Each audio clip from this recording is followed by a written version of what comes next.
afternoon. I'm Alan Henderson. Welcome to this afternoon session on the last day of our event here. I hope you all had a great time, and it's been a pleasure to have you all here in Savannah. I have the pleasure of introducing this session. 16 years ago, Robert Owens was the recipient of one of the big awards from NOA, and he was here at this event, and none other than our presenter today was also presenting then. I was a lot younger, she was a lot younger, but since that time, she's made it a mission of her academic career to shed light on the work of this wonderful composer, Robert Owens, and share his work with the world. And so we're really fortunate she could be here today, and we're looking forward to her presentation. So thank you, Jamie, so much.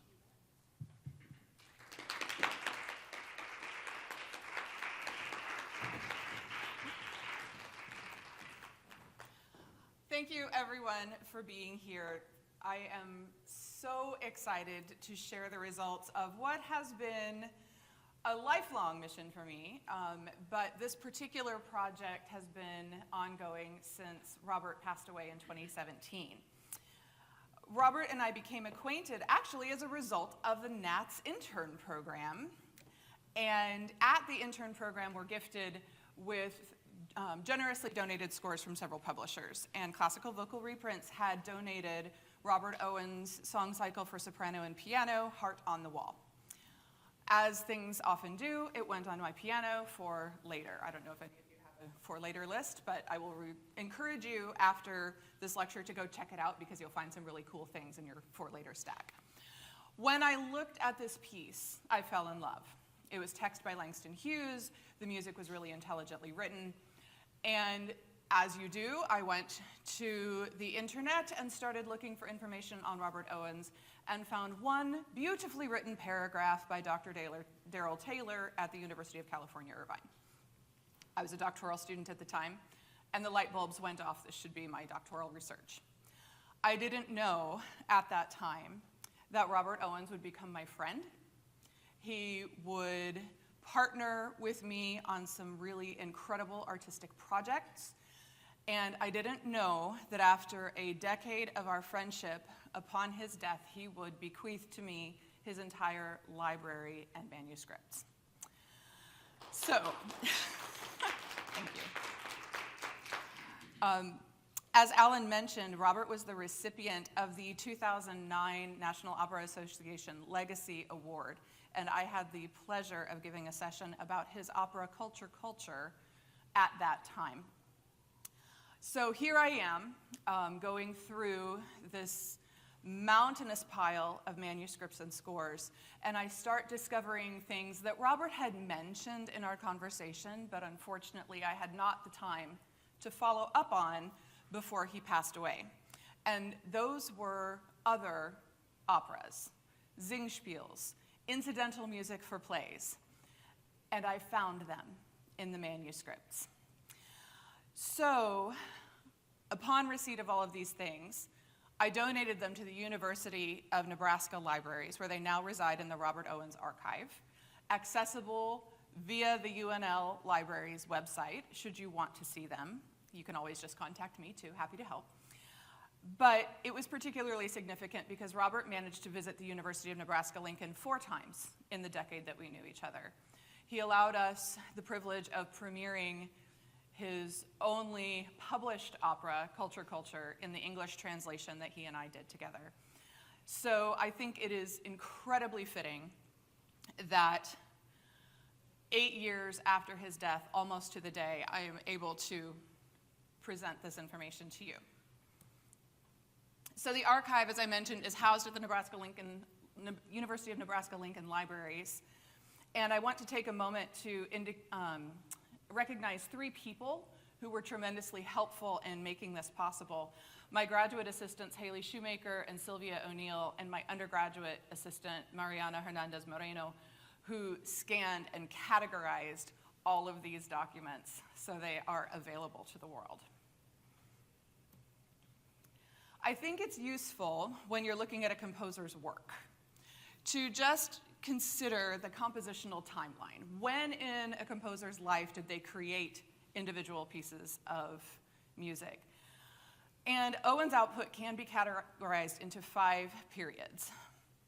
The output of each period is not exclusive to that block of years, nor are the genres exclusive to the periods that I list here, but these periods represent the majority of works composed in that block of years. So, something to remember as you're looking through this timeline is that Robert Owens composed for his friends. He did not typically compose for people he did not know. He was inspired by his artistic connections among the musical and theater worlds. So each piece that he wrote, with very few exceptions, have dedications to particular people or have an association with some activity in which he was involved. Owens was also an accomplished stage actor in Germany. I can tell you stories about how that happened, which is highly entertaining, but that's another hour-long lecture. And those opportunities provided him the opportunity to work with touring African-American singers, accompany them, work with actors and playwrights looking for incidental music for their productions. So I have, thank you Taylor Swift, fondly named this the opera era. I can only use that phrase for a couple more months, I think, and then it'll be past fashion, so I'm going to use it while I can. Culture, you heard me mention this before, premiered in Ulm during the 1970 season.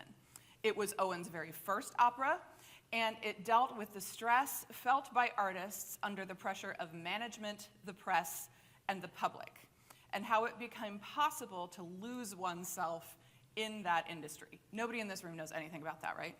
We are all inspired all the time, no burnout, right? Each of these manuscripts in this list beyond culture, are in different stages of process. Some, like Billy Bishop, Süden, and Das Glas Wasser, have been performed in Germany. We have photographs and reviews of those pieces in the archive. Die Brille is incomplete.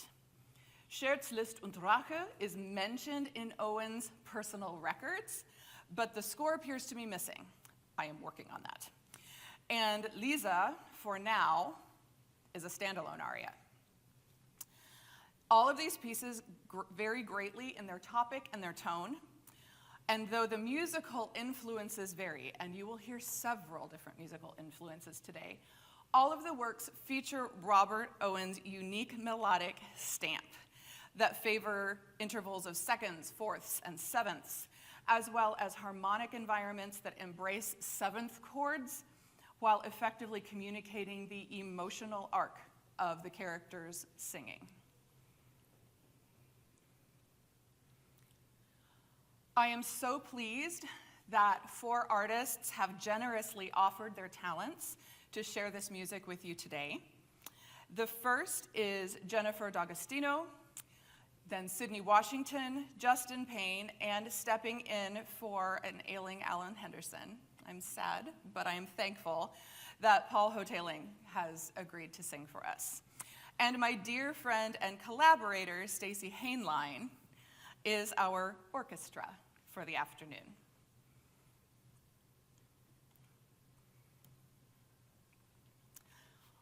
We'll come back to culture in a moment, but we're going to start with Die Brille.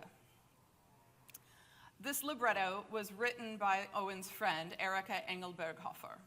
Her brother, Keith Engel, was a good friend of Robert's and sang much of his music around Germany. So through that association, they decided to put together this opera. The complete Act 1 libretto has been found, and most of the music has been found. Parts of Act 2 have been located, but is incomplete. The opera takes place in a country of your choice 2 or 3 generations after us. The birth rate has fallen dramatically. The ruler and dictator of the country is the seer, which is a trouser roll. Mezzos in the room, take note. He invented the glasses, which allow the wearers to see everyone naked under their clothes. Just roll with me here. Everyone wears the glasses. They are not optional. Since the glasses were invented, consider the time frame, this is written in 1975, the pill, or birth control pill, has been overcome, and the birth rate has begun to rise. It is forbidden to take off your glasses under penalty of death. Y'all with me? Okay. So, Jennifer is also stepping in for an unfortunately unwell singer. Cherry Duke was scheduled to sing this piece for me, and she came down with the traveling crud too. So Jennifer learned the first part of this aria on very short notice, for which I am grateful. And she will sing for you Gefährliche Fragen, which is Act 2, Scene 2, sung by the seer.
To my ear, and for any of you who might be familiar with Owens' art songs, this sounds the most like his art song repertoire in terms of melodic line, of harmonic construct, and energy in the accompaniment. They're all hallmarks of Robert's art song writing. So when I hear this, that is what I think of. Which is interesting because the art song era, if you will refer back to the chronology that we looked at a few minutes ago, really only ended about 5 years before this time. So he's still in that same compositional mindset, I think. I will also argue that the score to Die Brille is the most difficult of all of his stage works. So just put that as a pin in your memory if you're interested in looking at these works. Billy Bishop was written in 1986, so there's a little bit of a gap there. This piece is for two singer-actors that share 15 different roles between them. There is some jazz influence in this piece, which is interesting because that's not really Robert's area. I asked him when I was interviewing him early on, does jazz factor into your compositions? And he said no, but you do hear the influence here. There was one production of Billy Bishop in Marstal, Germany, and Robert Owens played one of the two roles. You can see him here at the piano. So he was able to use both his musical and his theatrical skills, which I think is a tremendous gift. Billy Bishop is the true story of Canadian William Avery Bishop. He grew up in the backwoods of Canada and then decided to join the army and was caught up in the battles of World War I. Sydney Washington is going to sing the first selection from Billy Bishop, Wir wollen raus hier. And in this aria, you're going to hear the vigorous and hungry desire to get into the fight. These are pilots, and they want to get out there and start shooting up the world. Owens uses syncopation, listen for the offbeats, to energize this text and this drama.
Also in Billy Bishop, we hear the title character's recognition that the war in which he enrolled is not the heroic cinematic experience that I think he was expecting, and that maybe his quiet, peaceful life at home in Canada was in fact the preferable choice. This is Billy Bishop's Ballade from the opera of the same name, sung by Justin Payne.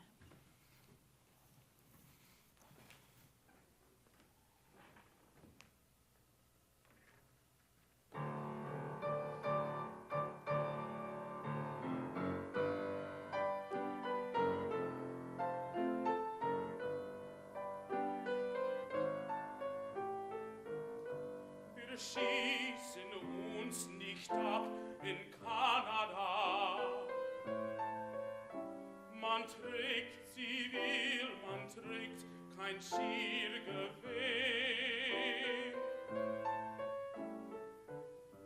Wir schieben uns nicht ab in Kanada.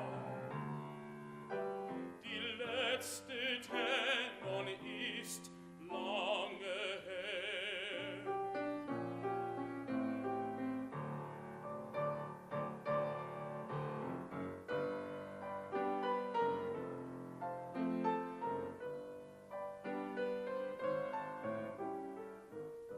Wir funken keinen Krieg in Kanada. Wir haben dafür kein Talent. Wir schlagen uns nicht ab in Kanada. Man bringt da niemand die man nicht rennt. Dort ist der Himmel blau und groß, leer das Land und unbestimmt das Glück. So ist so wie gar nichts bei uns los. Im Sehne mich noch keiner auf zurück.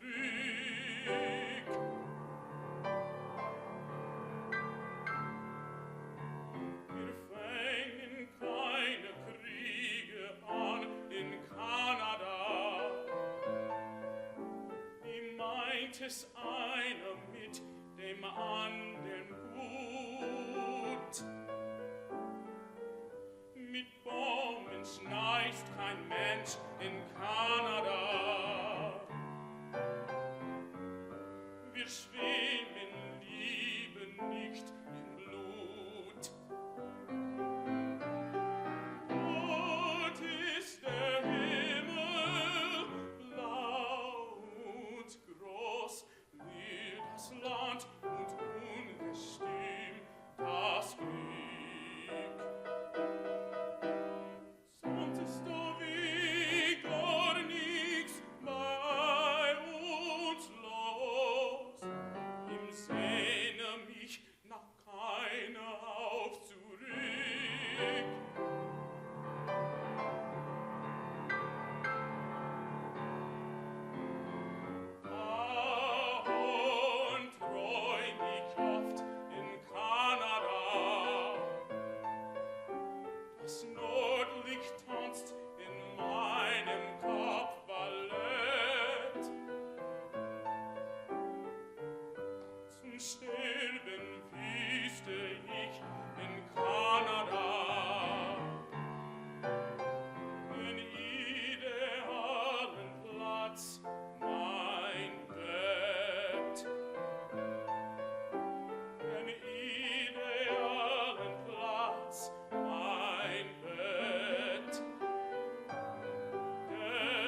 And just in case you were wondering, all of these singers, bless them, are singing from handwritten manuscripts. So, for that little extra level of appreciation, there you go. Lisa. This manuscript is undated. This is highly unusual for Robert Owens. This is what makes me believe it is part of a larger work. Robert always signs and dates at the end of every composition. So the question that I have to answer is, what work does it belong to?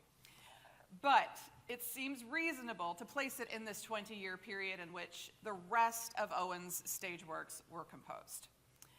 Lisa appears to be, or was intended to be, a multi-act Singspiel, but the other sections haven't been located.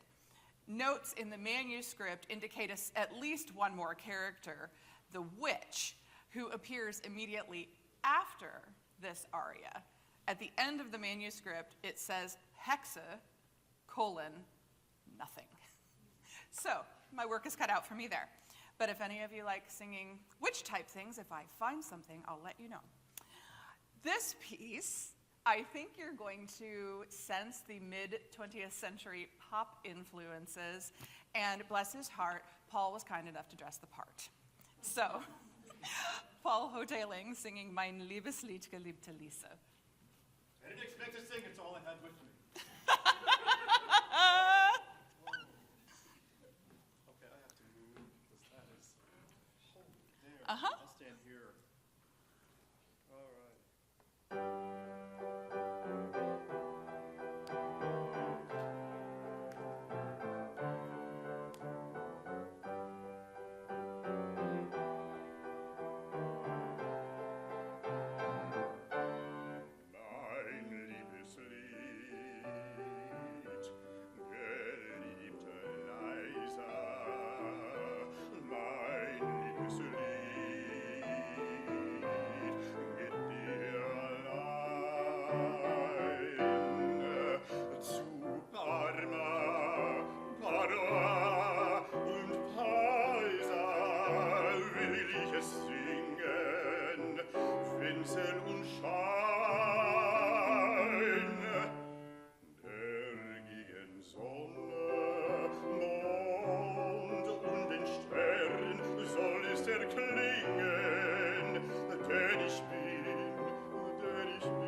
Liebe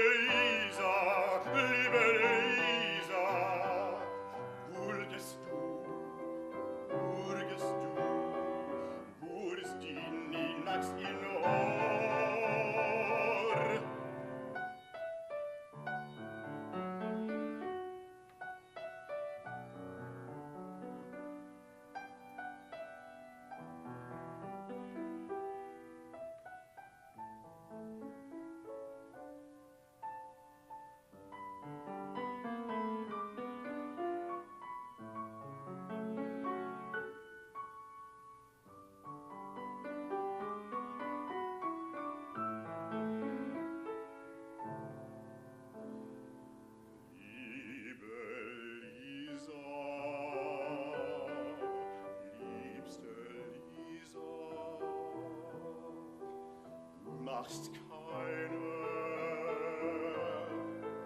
Nacht Hebron, liebe Lisa, liebste Lisa, mit Matt fragst du, schlecht du schon, alle Welt soll erfahren, dass ich nirgendwann und wo zwei so glücklich waren, wie Lisa und ihr Romeo.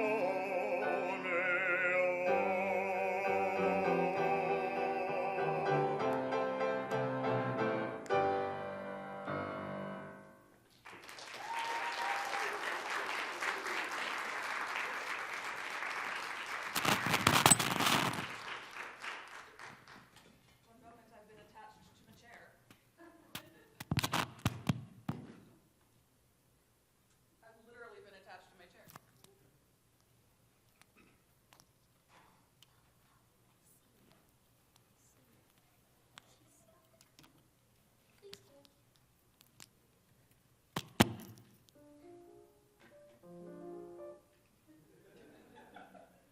Live theater, friends. Tripper, can you come up and help? We're free! Never mind. We're free. Thank you to Sydney for the assist. Okay, so I was gonna make a funny joke about Paul taking you for a ride on his Harley after this, but that is completely missed the moment on that one. So thank you for chuckling. Das Glas Wasser. Also a relatively true story. Set in the court of Queen Anne of England, this is incidental music for a play, and it is about the treacherous glass of water that makes a pair of lovers, Abigail and Arthur, very happy, a crooked politician, Lord Bolingbroke, successful, and the power-hungry Duchess of Marlborough, powerless. In the early 18th century, and this is the true part, England is faced with the decision between war and peace. Queen Anne has no idea about politics. She is a young queen, and all she cares about is love. Her first lady-in-waiting, again the Duchess of Marlborough, one of the problem types, is in charge of the household, and she is in favor of war. Lord Bolingbroke is head of the party that wants peace and tries to turn the tide in his favor by any means necessary, hence the palace intrigue. This music is simple and charming and might be appropriate for first forays into the operatic repertoire. And mezzos, I don't know if you feel this way, but when I'm looking for German arias for mezzo-sopranos, the pickings can be few and far between. So here's an opportunity for you. Schöne Queen, Arme Queen is going to be presented by Jennifer. I want you to listen for a familiar tune at the end. And please notice that this being a British-inspired piece, there are some borrowed words, so if you are on the German diction police, she's fine. This is how it's supposed to be. Thank you. No problem.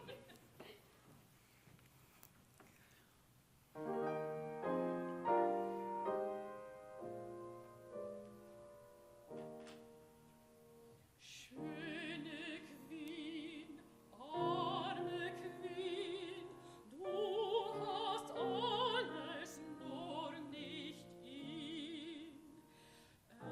Es bestimmt die Etikette, jeden Schritt und Tritt genau.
to burst into a chorus of God Save the Queen at the end?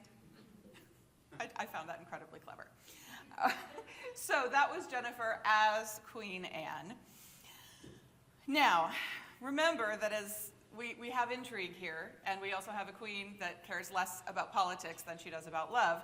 And as luck would have it, Queen Anne and the Duchess of Marlborough are in love with the same young captain of the guard, Arthur. Arthur is not in love with either of them. He only has eyes for the cunning little maid, Abigail. This is Ich liebe dich, a duet for Arthur and Abigail from Die Glaswasser.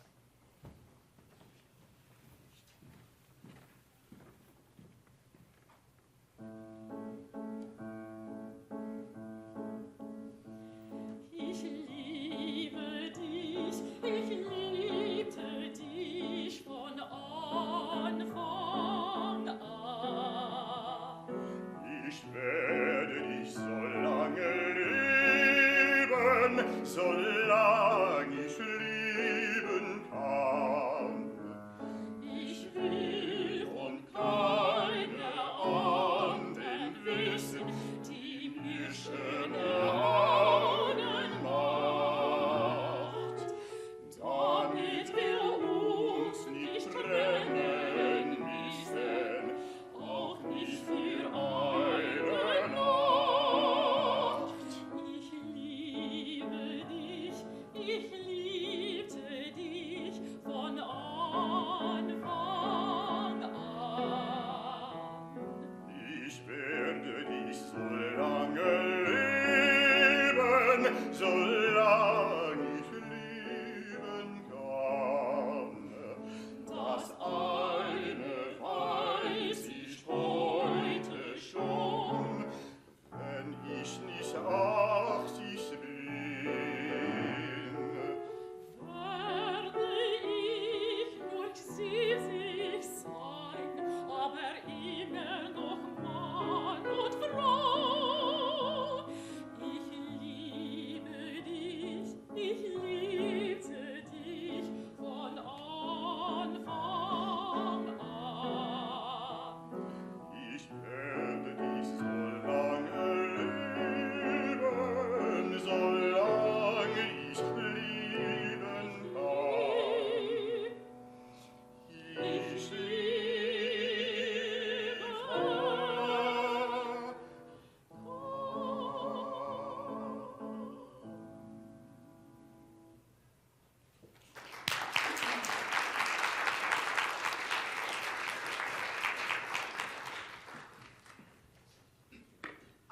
Those just make me smile. I hope they make you smile too. And who doesn't love a little fairy tale at the end of the day, right? So, as I mentioned earlier, in 2013, Robert invited me to help him translate his very first opera, Culture, into English for American audiences. He believed that opera should be sung in the native language of the country in which it was being performed. And the University of Nebraska-Lincoln gave the North American premiere of Culture in the summer of 2015, 10 years ago. By Robert's own admission, the orchestra for this opera is quite large, making subsequent productions difficult and expensive. So in honor of his 100th birthday, I have commissioned a chamber reduction of this opera, which is going to be performed at the Robert Owens Centenary Festival in September of 2025. The festival will also feature concerts of published and unpublished works for the voice, some of which you've heard today, works for chorus, and works for instruments, both solo and chamber ensembles. We were also very, very pleased. If you are hungering for these scores, but you aren't fond of reading manuscripts, we are very pleased to announce that Classical Vocal Reprints will be releasing Robert Owens' Arias and Songbook at that time. So you will be able to have these in your collection. So, if you would like to be on the email list for information about that festival, some of you in this room are already participating, for which I am grateful and thrilled. please send an email to this address here. That is the mailing list for the festival, and I will make sure that you have all the information needed about festival registration, which is free to all attendees, because my scholarly purpose is to put Robert's music in the hands of as many people as possible, and eliminating a registration fee for the festival is one of the ways we are aiming to do that. So, as a little sneak peek into what you will hear in the concert performance of the new chamber reduction of Culture. Could I make that any more complicated to say? I'd like to give you a taste of what you will hear. As I mentioned before, the premise of the opera is the struggle of the artist to retain his own integrity and inspiration under the pressure of management, the public, and the audiences that he has to face. And all of this stress culminates in an Act 2 aria sung by Paul Andal, the tenor in question. This is Paul's aria from Culture.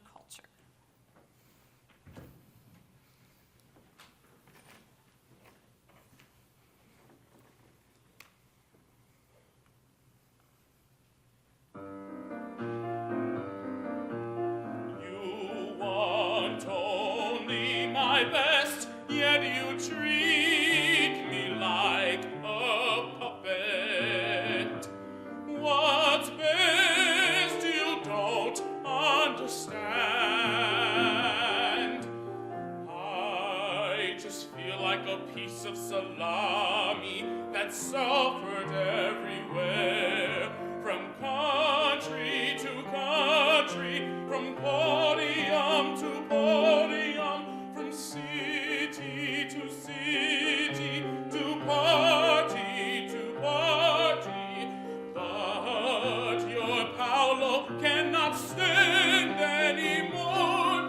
This circus goes on without me. What is left for my heart? What is left for my soul? It's only show, nothing more. And the artist, and what if he's lonely?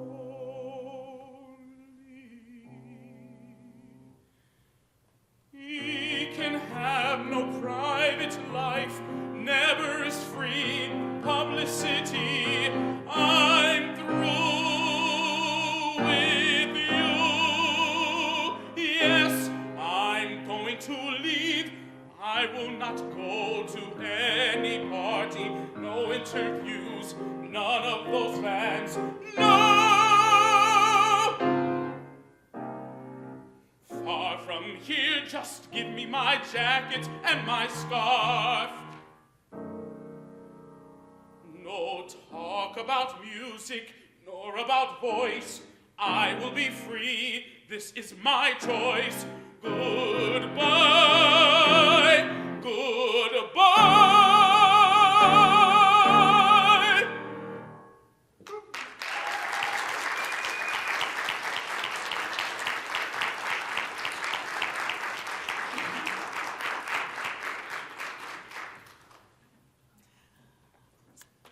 A tremendous number of people and resources came together to make this project possible, and I am incredibly grateful and indebted to them all, and these are just a few. I want to thank my incredible collaborator, Stacie Haneline, for bringing this music to life, and my 4 tremendous colleagues on stage with me for sharing their beautiful talents. And if I'm looking at my watch correctly, I do have a few moments to take questions if any of you have questions to ask. And if you would rather not ask them publicly, you can certainly come see me afterwards, and I'd be happy to share whatever you might want to know. Yes? Does the CDR have singing translations for all of them, or just the ones that you did from Culture Culture? I am working on the English translations for all of them. Okay, We are in process. fantastic. But you have to come to the festival in September to get your hands on it. Shameless, aren't I? Other questions? Thank you so much for sharing this music with me. It is dear to my heart, and I hope that you fall in love with it as I have when you are able to encounter even more of Robert's music. Have a lovely end of the convention.